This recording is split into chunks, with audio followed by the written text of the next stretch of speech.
#flights. Here's your rewritten script. I've kept your original depth and insight, but reshaped it for a more human, YouTube-native delivery, with a conversational hook, tighter storytelling, personal asides, and a strong call to action. It should feel like a real person speaking, not an AI. Have you ever looked at your life and thought, I'm stuck? Not just busy or a bit tired, but really stuck. Like you're a tiny, soulless cog in a machine you didn't agree to join. You wake up, work, scroll, consume, sleep, and then do it all again.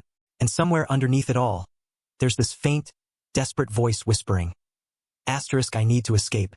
I need to move. I felt that. I still feel it some days. And I found a strange, messy, brilliant book that doesn't just describe that feeling. It hands you a completely insane and beautiful way out.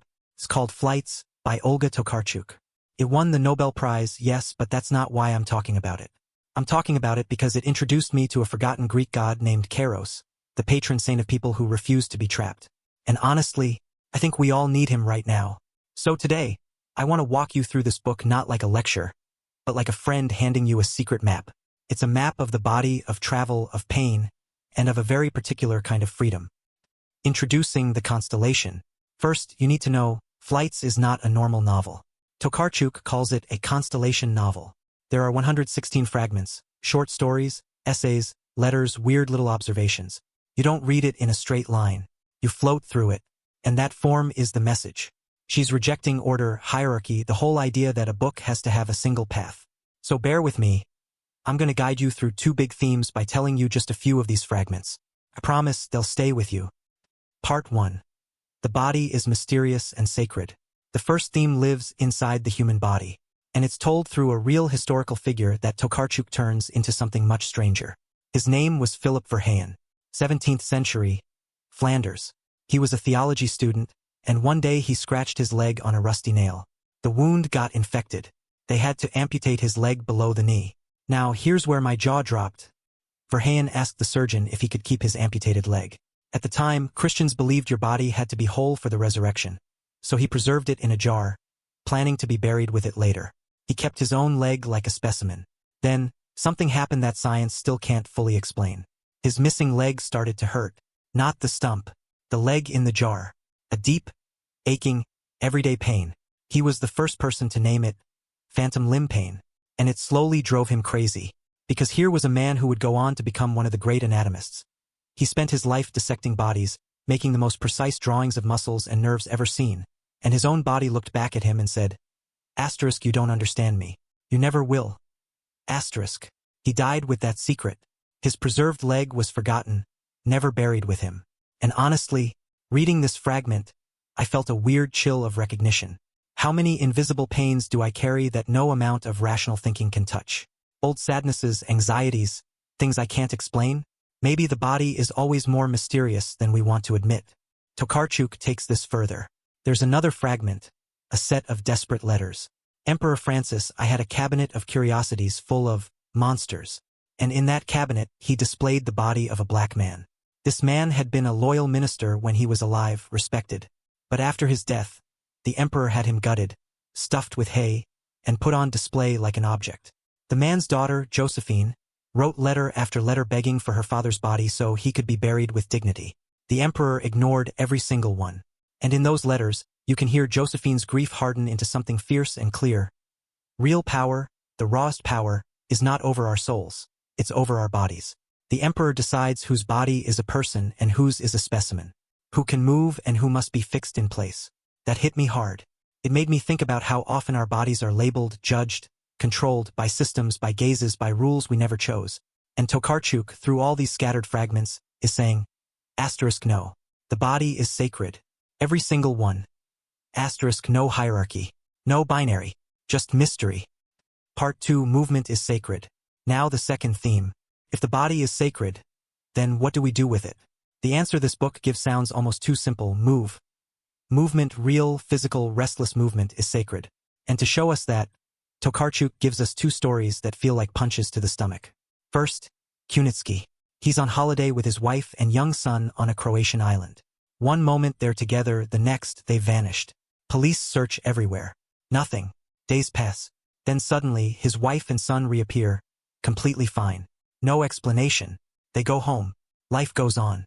But Kunitsky cannot accept the mystery. He needs an explanation. He starts interrogating his wife, following her, becoming paranoid and suspicious. It destroys their family. Eventually, he finds himself alone, driving south, back to that island, still hunting a truth he can't name. I see a lot of myself in Kunitsky, and I hate to admit it. I'm someone who wants answers.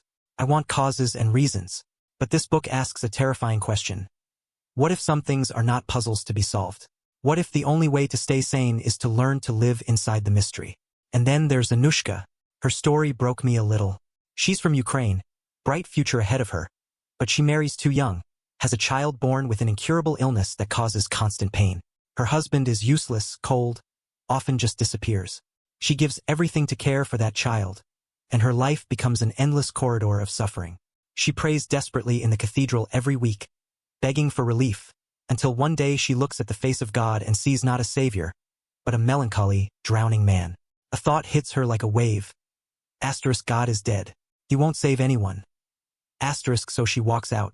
She wanders into the streets, follows a raving homeless woman, sleeps in boiler rooms.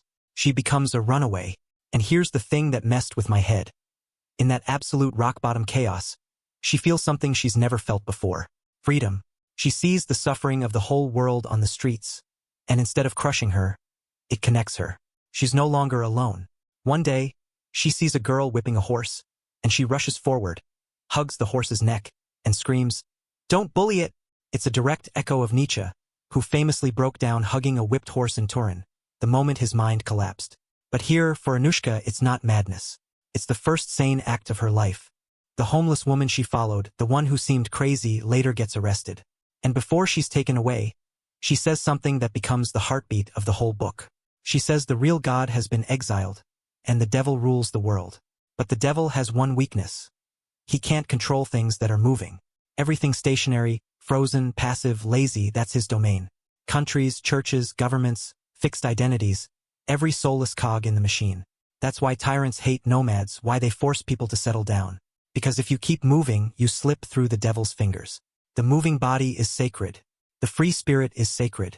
The original Polish title of this book is Bieguni, the name of an 18th century Orthodox sect who believed exactly that you must stay in motion to escape evil. Flights is the English translation, but it carries the same wild idea. And then there's Kairos, that forgotten Greek god I mentioned. Tokarczuk weaves him in as well. Kairos is the god of the opportune moment, the crack between everyday life and something transcendent. He's always traveling, always on tiptoe, hair over his eyes but bald at the back of his head. You can't grab him from behind. He's the divine runaway. And Tokarczuk, who was on a road trip when she got the call that she'd won the Nobel Prize, is clearly one of his followers. Bringing it home. So what do I take from all this? Flights is not a self-help book. It won't give you 5 easy steps. But it gave me something rarer, a kind of permission. It says your body, messy, inexplicable, aching, is too mysterious to ever be fully tamed. And your soul stays alive by moving. Not just traveling, though that's part of it. But moving in your mind. Changing your perspective. Refusing to be a fixed, predictable object in a system that wants you to stay still and consume. Sometimes, the most rebellious thing you can do is take a walk with no purpose. Let your thoughts drift. Follow your own private Kairos. I have a genuine question for you now, and I'd love to read your answers in the comments.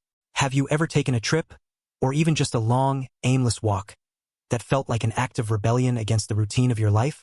A moment where you felt like you'd temporarily slipped out of the machine? Tell me your story. If this weird and beautiful book resonated with you through my rambling, please give it a like.